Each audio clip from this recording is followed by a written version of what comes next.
ಯಾರನ್ನು ಸಹಿತ ಅವರಿಗೆ ವಿಧಾನಸೌಧದಲ್ಲಿ ಸನ್ಮಾನ ಮಾಡತಕ್ಕಂಥ ಅವಶ್ಯಕತೆ ಇರಲಿಲ್ಲ. ಯಾಕಂದರೆ ಅದು ವ್ಯಾಪಾರಿ ಸಂಸ್ಥೆ, ಕಮರ್ಷಿಯಲ್ ಆರ್ಗನೈಸೇಷನ್. ಅದೇನು ಸ್ಪೋರ್ಟ್ಸ್ ಅಲ್ಲ, ಅಥವಾ ಅದರಲ್ಲಿ ಯಾರು ನನಗೆ ತಿಳಿದ ಮಟ್ಟಿಗೆ ಕರ್ನಾಟಕದವರು ಒಬ್ಬರು ಇಬ್ಬರು ಇದ್ದಾರೋ ಇಲ್ಲೋ ಅದು ನನಗೆ ಗೊತ್ತಿಲ್ಲ. ಆದರೆ ಏನೋ ಒಂದು RCB ಮೊದಲು ವಿಜಯ ಮಲ್ಯ ಅವ್ರದ್ದಿತ್ತು, ಅವರೀಗ ಸಾಲ ಕೊಡಲಾರ್ದೆ ಫಾರಿನ್ಗೆ ಓಡಿ ಹೋಗಿದ್ದಾರೆ. ಈಗ ಯಾರು ತೊಗೊಂಡಿದ್ದಾರೋ ನಮಗೆ ಗೊತ್ತಿಲ್ಲ.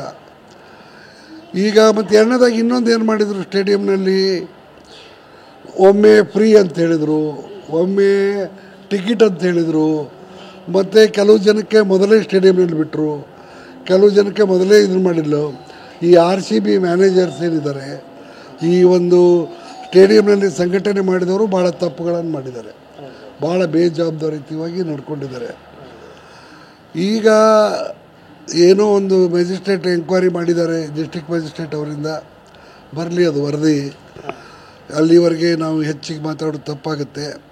ಬಟ್ ನನಗನ್ಸಿದ ಮಟ್ಟಿಗೆ ಈಗಲೂ ನನಗನ್ಸುತ್ತೆ, ನಮ್ಮ commissioner he has work with me. ಅವರು ಇಂಥದಕ್ಕೆ ಇಷ್ಟು ಅವಸರವಾಗಿ ಈ ರೀತಿ ಪರ್ಮಿಷನ್ ಕೊಡುವಂಥ ಮನುಷ್ಯ ಅಲ್ಲ. ಇದು ನನಗನ್ಸಿದ ಮಟ್ಟಿಗೆ ವಿದೌಟ್ ಪೊಲೀಸ್ ಪರ್ಮಿಷನ್ನೇ ಎಲ್ಲ ಆಗಿಬಿಟ್ಟಿದೆ. ಈಗ RCB ಮ್ಯಾನೇಜರ್ ಇರ್ಬೋದು, ಅವರು ಬೆಳಗ್ಗೆ 7ಕ್ಕೇ ಸರ್ಕ್ಯುಲೇಟ್ ಮಾಡಿದ್ದಾರೆ.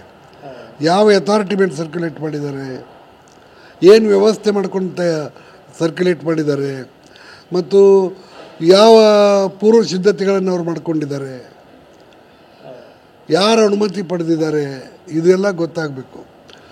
RCB ಅವರು ಹೇಗೂ ಅವರು ಕಮರ್ಷಿಯಲ್ ಇದ್ದಾರೆ, ಜೀವಕ್ಕೆ ಬೆಲೆ ಕಟ್ಟಕ್ಕೆ ಸಾಧ್ಯ ಇಲ್ಲ. ಅವರು 100 ಕೋಟಿ ರೂಪಾಯಿ ಒಬ್ಬೊಬ್ಬರಿಗೆ ಕೊಟ್ಟರು ಅದು ಜೀವಕ್ಕೆ ಸರಿಸಮ ಆಗಲ್ಲ.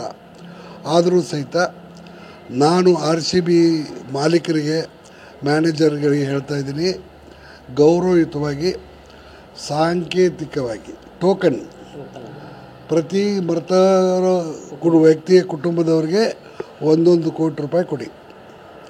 ಅದೇ ಪ್ರಕಾರ ಗಾಯಾಳುಗಳಿಗೆ ಅವರ ಚಿಕಿತ್ಸೆ ವೆಚ್ಚವನ್ನು ಪೂರ್ತಿ ಭರಿಸಿ ಅವರಿಗೂ ಅನುಗ್ರಹಪೂರ್ವಕವಾಗಿ 10-15 ಅವರ ಗಾಯದ ಸ್ವರೂಪವನ್ನು ನೋಡಿಕೊಂಡು ಲಕ್ಷ ರೂಪಾಯಿಗಳನ್ನು ಕೊಡಿ.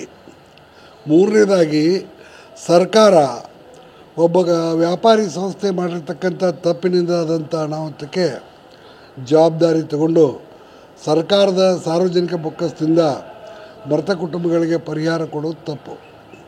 ಆದ್ದರಿಂದ RCB ಮ್ಯಾನೇಜರು ಅಥವಾ ಓನರ್ ಏನಿದ್ದಾರೆ ಅವರು ಸರ್ಕಾರ ಈಗಾಗಲೇ 10 ಲಕ್ಷ ರೂಪಾಯಿ ಅನೌನ್ಸ್ ಮಾಡಿದೆ, ಅದನ್ನು ಅವರು ಮರುಪಾವತಿ ಮಾಡಿಕೊಡಬೇಕು. ಅದೇ ರೀತಿ ಈ ಒಂದು ಚಿಕಿತ್ಸಾ ವೆಚ್ಚವನ್ನು ಸಹಿತ ಸರ್ಕಾರಕ್ಕೆ ಮರುಪಾವತಿ ಮಾಡಿಕೊಡಬೇಕು.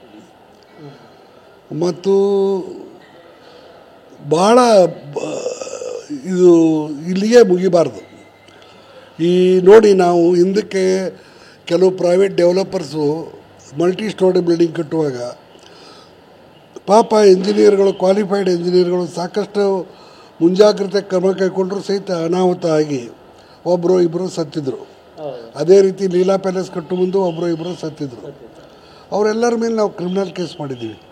ಅಂದರೆ ಬೇಜವಾಬ್ದಾರಿಯುತವಾದಂಥ, ನಿರ್ಲಕ್ಷ್ಯಯುತವಾದಂಥ ಕಾರ್ಯದಿಂದ ಯಾರದೇ ಸಾವನ್ನು ಮಾಡೋದು ಅಪರಾಧ. ಅದೇ ರೀತಿ ಯಾರಿಗೇ ಒಂದು ಗಾಯಗಳಾಗುವಂತೆ ಮಾಡೋದು ಅಪರಾಧ.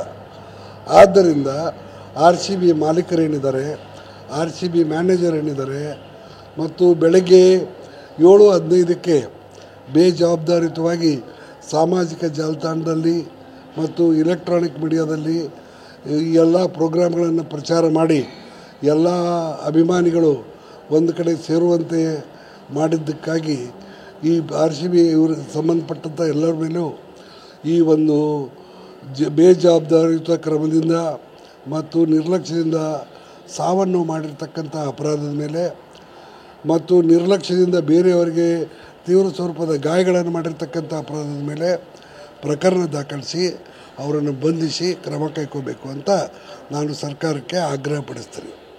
ನೀವು ಪೊಲೀಸ್ ಮಹಾನಿರ್ದೇಶಕರಾಗಿದ್ದವರು ಈಗಾಗಲೇ ಹೇಳಿದ್ರಿ, ಅಷ್ಟು ಕಮಿಷನರ್ ಅಷ್ಟು ಸುಲಭವಾಗಿ ಪರವಾನಗಿ ಕೊಡೋರು ಅಲ್ಲ, ವಾತಾವರಣ ಅಲ್ಲ. ಯಾಕೆ ಈ ರೀತಿ ಆಯ್ತು ಅನ್ಸುತ್ತೆ? ಯಾರು ಪ್ರಾಮಾಣಿಕ ಕೊಡೋದು ಇದು ಮಾಡಕ್ಕೆ ಸಾಧ್ಯ? ನನಗನ್ಸಿದ ಮಟ್ಟಿಗೆ ಪೊಲೀಸರಿಗೆ ಮತ್ತು ಸರ್ಕಾರಕ್ಕೆ ಯಾವುದೇ ಆಪ್ಷನ್ ಉಳಿದಿಲ್ಲ. ಇವರು ಬೆಳಗ್ಗೆ 7:15ಕ್ಕೆ ಈ ರೀತಿ ಮಾಡಿದ್ರಿಂದ ಜನ ಸಾಗರೋಪಾದಿಯಲ್ಲಿ ಬಂದ್ಬಿಟ್ರು ಅಭಿಮಾನಿಗಳು. ಅವರನ್ನು ಚದುರಿಸೋದು ಒಂದು ರಿಸ್ಕಿ ಆ್ಯಕ್ಷನ್ ಇತ್ತು. ಅದರಲ್ಲಿಯೂ ಸಾವು ನೋವು ಆಗೋಕ್ಕೆ ಚಾನ್ಸ್ ಇತ್ತು. ಅವರನ್ನು ಇಟ್ಟರೂ ಸಾವು ನೋವು ಆಗೋ ಚಾನ್ಸ್ ಇತ್ತು. ಆದ್ದರಿಂದ ಅವರು ಈ ಆಪ್ಷನನ್ನು ಉಪಯೋಗ ಮಾಡಿಕೊಂಡಿದ್ದಾರೆ. ಮತ್ತು ವಿಧಾನಸೌಧದ ಮುಂದೆ ಬೇಕಾದಷ್ಟು ತೊಂದರೆ ಇದ್ದರೂ ಸಮರ್ಪಕವಾಗಿ ನಿಭಾಯಿಸಿದ್ದಾರೆ. ಅಲ್ಲಿ ಏನೂ ಅವಕಾಶ ಆಗಿಲ್ಲ. ಆದರೆ ಈ ಸ್ಟೇಡಿಯಂ ಹತ್ತಿರ ಆಗಲಿಕ್ಕೆ ಕಾರಣ ಈ ಒಂದು RCB ಅಧಿಕಾರಿಗಳು ಒಂದು ಸಲ ಪಾಸ್ ಅಂತ ಹೇಳೋದು, ಒಂದು ಸಲ ಫ್ರೀ ಎಂಟ್ರಿ ಅಂತ ಹೇಳೋದು, ಈ ಒಂದು ಅವ್ಯವಸ್ಥೆ ಮತ್ತು ಬೇಜವಾಬ್ದಾರಿತವಾದಂಥ ಅವರ ಕ್ರಮಗಳಿಂದ ಸ್ಟೇಡಿಯಂ ಹತ್ತಿರ ಈ ರೀತಿ ತುಳಿತ ಉಂಟಾಗಿದೆ.